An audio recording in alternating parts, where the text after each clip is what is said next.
اعوذ باللہ من الشیطان الرجیم بسم اللہ الرحمن الرحیم نحمد و نصلی علی رسول الکریم اما بعد۔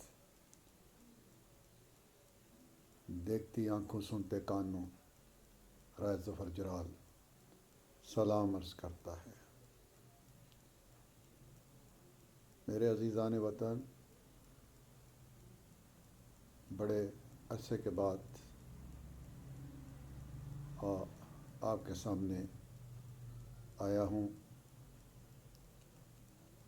ملکی حالات دیکھ کے رونا آتا ہے،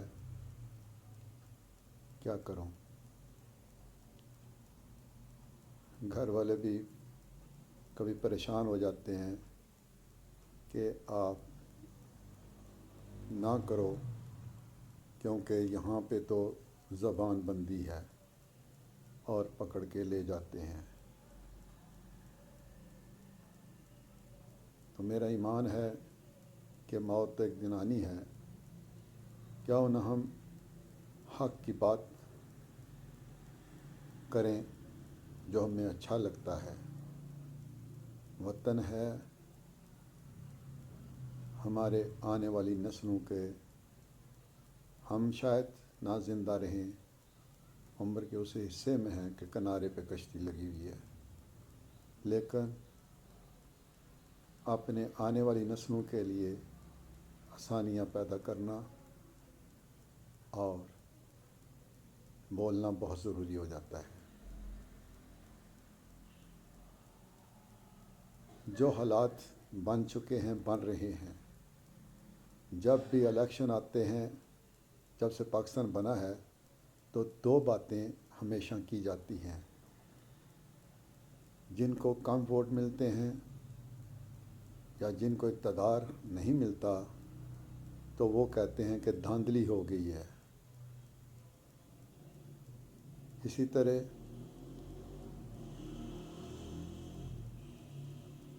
جو بھی آتا ہے وہ کہتا ہے خزانہ خالی ہے۔ یہ دو باتیں ضرور ہوتی ہیں۔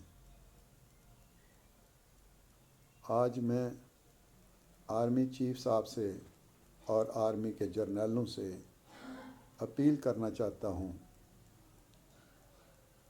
خدا کے لیے 5 سال کے لیے اپنے قابل ترین جو جرنیل ہیں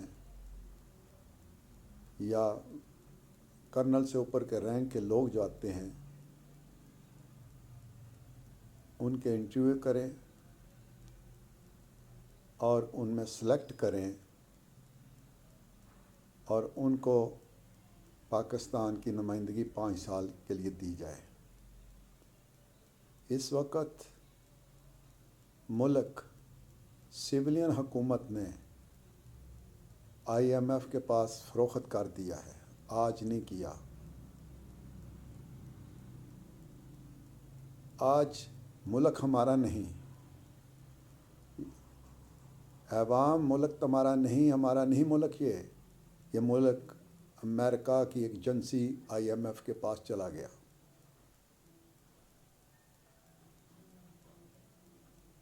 وہ جس طرح کہتے ہیں یہ لوگ مکار لوگ اس کو مانتے ہیں، کیونکہ ملک کے اندر تو ڈالر یورو پروڈیوس نہیں ہوگا، وہ IMF والے دیں گے اور یہ اپنی لانچیں بھر بھر کے دبئی کے بینکوں میں، ورلڈ کے بینکوں میں، امریکہ میں، برطانیہ میں جمع کرتے رہیں گے۔ ہر ایک کا اپنا طریقہ کار ہے۔ خدا کی قسم اٹھا کے کہتا ہوں کہ موجودہ جو کرنٹ جتنے بھی سیاسی پارٹیوں کے لیڈر ہیں یا سیاست دان بنے پھرتے ہیں، ان میں سے ایک بھی ایمان والا نہیں مجھے نظر آتا۔ سب کا مقصد ہے اقتدار پہ آنا بائی ہوکس اینڈ کروکس اور اس ملک کے خزانے کو لوٹنا اور اس کشتی کو ڈبونا۔ یہ قارون، جتنے قارون ہیں یہاں کے، آپ یہ دیکھو کہ یہ موت کو بھول چکے ہیں۔ سب کو موذی مرض لگے ہوئے ہیں اور یہ آکسیجن پہ زندہ ہیں اور حرام سے باز نہیں آ رہے۔ ملک ٹوٹتا ہوا بھی نظر آتا ہے، میرے منہ میں خاک آج میں خصوصی طور پہ آرمی چیف صاحب کو مخاطب کر کے منت کرتا ہوں، اپیل کرتا ہوں کہ ان بھیڑیوں سے ملک واپس لیا جائے اور اپنی حکومت قائم کریں۔ تمام ادارے، ایون سپریم کورٹ کے چیف جسٹس سے لے کے مجسٹریٹ تک 90% راشی ہو چکے ہیں۔ ہر جگہ کوئی ایسا ادارہ نہیں ہے جہاں پہ رشوت نہیں چلتی، حرام نہیں کھایا جاتا، اب حرام کو حرام نہیں سمجھا جاتا۔ اب گورنمنٹ جو ہے، یہ کاکڑ صاحب جو ہیں، مجھے افسوس سے کہنا پڑتا ہے کہ انہوں نے عوام کے کڑاکے نکال دیے ہیں۔ وہ پہلوانوں کے کھاڑے میں سیاست دان ہیں، وہ کشتی لڑ رہے ہیں، ان کی توجہ ادھر کرا دی ہے، اور خود روز گیس اور بجلی کے بل، ہر چیز کے یعنی کہ قیمتیں چڑھائی جا رہی ہیں۔ کوئی لا اینڈ آرڈرس نہیں ہے، آٹو پائلٹ پہ ملک چل رہا ہے۔ اور کم بخت مارو، گیس کے بل 80,000 روپیہ خدا کی قسم غریب آدمی کے گھر میں آیا ہے۔ 80,000 روپیہ میرے محلے کے اندر آیا، 62,000 روپیہ میں نے جمع کرایا ہے، 28,000 ایک ماں بیٹی غریب ترین گھر کی اس کا آیا ہے۔ اے کاکڑ صاحب، آپ خلیفہ ہیں، آپ خون چوس کر آپ کو یہ ڈیوٹی دی گئی ہے کہ آپ عوام کا خون نچوڑ کر آنے والی حکومت کے حوالے کریں گے۔ آپ اپنی ڈیوٹی میں بڑا ایمانداری سے چل رہے ہیں۔ افسوس آتا ہے مجھے، لگا دو پھانسی مجھے، لیکن آواز ضرور اٹھاؤں گا۔ عوام ان سیاست دانوں کو، ان کی کشتیاں نہ دیکھو، اپنے گھروں کو دیکھو۔ آپ کے گھروں میں ڈھاکے پڑ رہے ہیں، بچو۔ افسوس کہ تم 25 کروڑ قوم نہیں ہو، ایک ہجوم ہو جو سیاسی فرقوں میں، مذہبی فرقوں میں، پیری فرقوں میں اور یونین کے فرقوں میں بٹے پڑے ہو۔ کاش تم عربوں کی طرح قوم ہوتے، بڑے بڑے ڈکٹیٹر، قذافی جیسے ڈکٹیٹر، صدام جیسے ڈکٹیٹر، مصر کے ڈکٹیٹر اڑا کے رکھ دیا۔ تھوڑے سے لوگوں نے، کوئی 1,00,000 آدمی نکلا، ان کو جناب ختم کر دیا۔ اور تم تو 25 کروڑ ہو، اور تمہارے گھروں کے اندر چور اور ڈاکو ہیں۔ اور خدا کے لیے میری اپیل ہے، یہ کیا ہے سارا؟ مولانا فضل الرحمان رحمۃ اللہ علیہ، میں آپ پہ بڑا یقین رکھتا تھا، آپ نے کیا کر دیا؟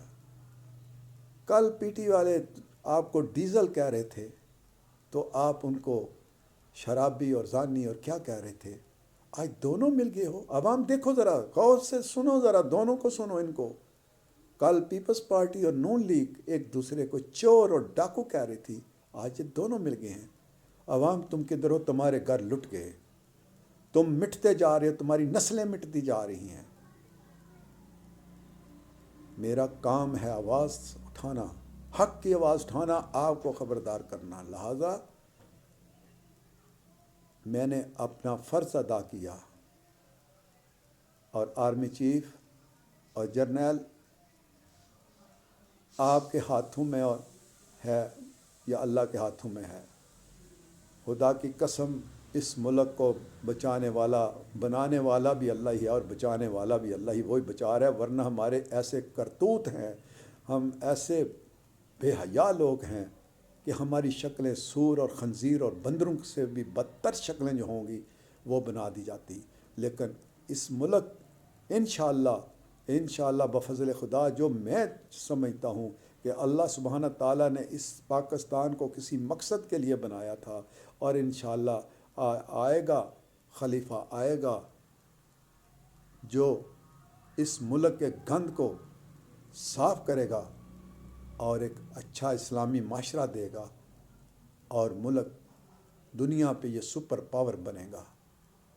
اگر یہ آئندہ 10-20 سال میں یہ کوئی نہ آیا تو پھر سمجھو یہ ملک مٹ گیا، آدھا ملک تو پہلے چلا گیا اور باقی بھی ختم ہونے والا ہے۔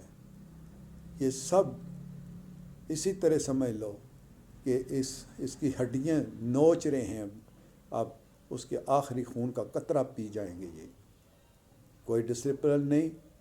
آپ سڑکوں پہ جاؤ، علماء دین، پروفیسر اور بڑے بڑے تھنک ٹینک جو ہیں، ان کی ٹریفک کو دیکھو ذرا، آندھے اور دماغ سے رکھتے ہوئے دماغ خالی ہیں، آنکھیں ہیں وہ دیکھتے نہیں ہیں، ایک لائن میں نہیں جاتے۔